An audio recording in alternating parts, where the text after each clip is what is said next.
नमस्कार। मुद्दे की बात में आप सभी का स्वागत है। मैं हूं आपके साथ गरिमा वाजपेयी। आज मुद्दे की बात में बात करेंगे, निवाले पर डाका, कौन जिम्मेदार।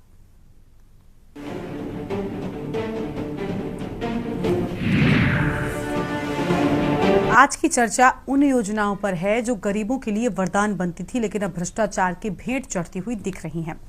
आज हमारे पास दो ऐसी खबर हैं जो व्यवस्था पर कई गंभीर सवाल खड़े करती हैं। आपको बता दें कि पहली हापुड़ से चौंकाने वाली तस्वीर सामने आई है, जहां पर प्राथमिक विद्यालय के आंगन में जमीन के नीचे दबा गेहूं और चावल मिला है। आशंका है कि यह अनाज मध्याह्न भोजन योजना का था, जिसे बच्चों तक पहुंचाने के बजाय मिट्टी में दबा दिया गया।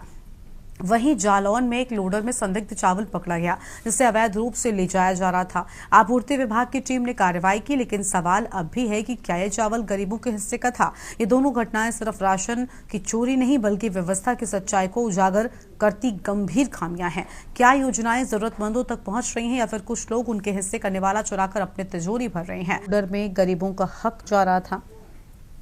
रात को मुखबिर से सूचना प्राप्त हुई थी, तो मैं मौके पर जाकर देखा। वहाँ पे 3 पहिया आपे में प्लास्टिक की बोरियों में चावल लदा हुआ था। आपे को जिसान चला रहा था। जिसान से पूछने पर उसने बताया कि आपे उसकी है और उसमें जो चावल लदा है कोई स्वतंत्र अहिरवार नाम का व्यापारी है, उसने ही चावल खरीद कर उसमें लगवाया है। तो प्रथम दृष्टया वो चावल जो है लाभार्थियों में बंटने वाला प्रतीत होने पर नए टेम्पू के और चावल के उसको बरामद करके थाने लाया गया। उसकी सैंपलिंग की गई है और सैंपल की कार्रवाई के लिए आगे नमूना भेजा जाएगा। जैसी रिपोर्ट आएगी उसी अनुसार आगे की कार्रवाई की जाएगी। और इसी मुद्दे पर आज विस्तार से करेंगे चर्चा। खास मेहमानों का पैनल हमारे साथ में जुड़ रहा है। हमारे साथ में रविंद्र चपराना जी हमारे साथ में है, सोशल एक्टिविस्ट हैं। श्याम सलोने वशिष्ठ जी हमारे साथ में हैं, बीजेपी के प्रवक्ता हैं। अनुज चौधरी हमारे संवाददाता हापुड़ से जुड़ चुके हैं। माजिद अरमान हमारे संवाददाता जालौन से जुड़ चुके हैं। आगे और मेहमान हमारे साथ में चर्चा में हिस्सा मेहमान जुड़ रहे हैं। हमारे साथ में माजिद अरमान भी हैं, संवाददाता हमारे जालौन से। माजिद, जालौन में क्या पूरा मामला सामने आया, क्योंकि लगातार शिक्षा के मंदिर या कई जगहों पर हम जो गरीबों का हक का राशन सरकार की ओर से उनकी अलग अलग योजनाओं के माध्यम से दिया जाता है, उसकी कालाबाजारी होती है। कई जगहों पर भ्रष्टाचार, धांधली जैसे मामले सामने आते हैं। कई जगहों पर आम जनता तक पहुंचने के बजाय सीधे बाजार पहुंच जाता है। पूरा मामला क्या है, जालौन में क्या स्थितियां हैं? जी हाँ, बिल्कुल आपको बता दें कि ये जो कालाबाजारी राशन की जो चल रही है, ये अभी से नहीं, पिछले कई महीनों से लगातार जो है राशन को खरीदा जाता है। जो गरीबों का निवाला है उसको कहीं ना कहीं बड़ी टीम जो है जालौन के अंदर सक्रिय है, जो चावल माफियाओं के नाम से जाना जाता है जिनको, और ये अलग अलग क्षेत्रों में जाकर जो है चावल को अपने अपने उसको हाईजेक करते हैं। जितने भी कोटेदार हैं उनसे इनकी साठगांठ रहती है और कोटेदारों से ये माल खरीद कर और इसको कहीं बड़े शहरों में जाके उसको जो बेचते हैं बड़े दामों में।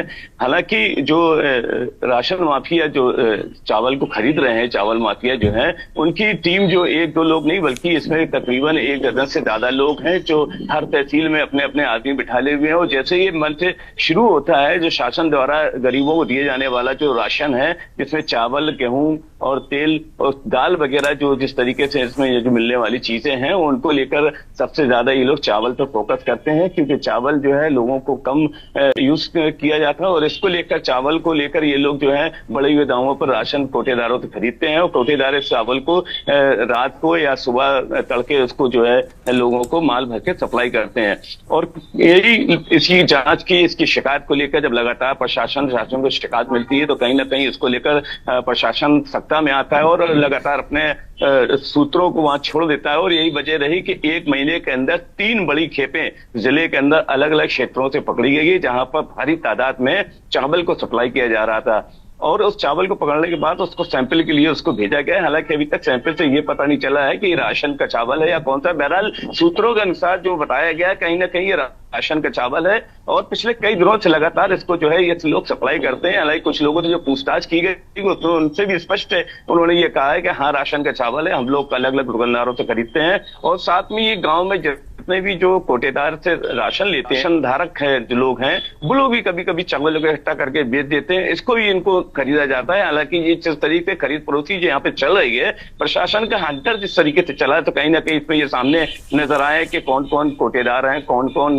ये जो चावल माफिया है, जो इतना बड़ा खेल चल रहा है। शासन की जो मंशा है उसको कहीं ना कहीं ये बहुत बड़ी खेप जो यहाँ जिले के अंदर जो सप्लाई हो रही है, तो इस पे अंकुश लगना बहुत जरूरी है। हालांकि इसको लेकर प्रशासन का साफ तौर से कहना है कि इस तरीके की कालाबाजारी बर्दाश्त नहीं की जाएगी। इसको लेकर जिलाधिकारी ने कई बार मीटिंग भी की है, कई बार लोगों को इसको आदेश भी दिया है कि इस तरीके की कालाबाजारी बर्दाश्त नहीं की जाए, चाहे वो चावल हो, गेहूं हो, चीनी हो या जो भी हो। ठीक है माजिद, लौटते हैं आपके पास में। सोशल एक्टिव, उम्मीद है कि चीजें बेहतर होंगी। शुक्रिया आप सभी मेहमानों का हमारे साथ चर्चा में आने के लिए। वक्त की कमी के चलते अपनी चर्चा को हमें यहीं पर रोकना पड़ रहा है। मुद्दे की बात में इतना ही। देखते हुए के न्यूज़ इंडिया, नमस्कार।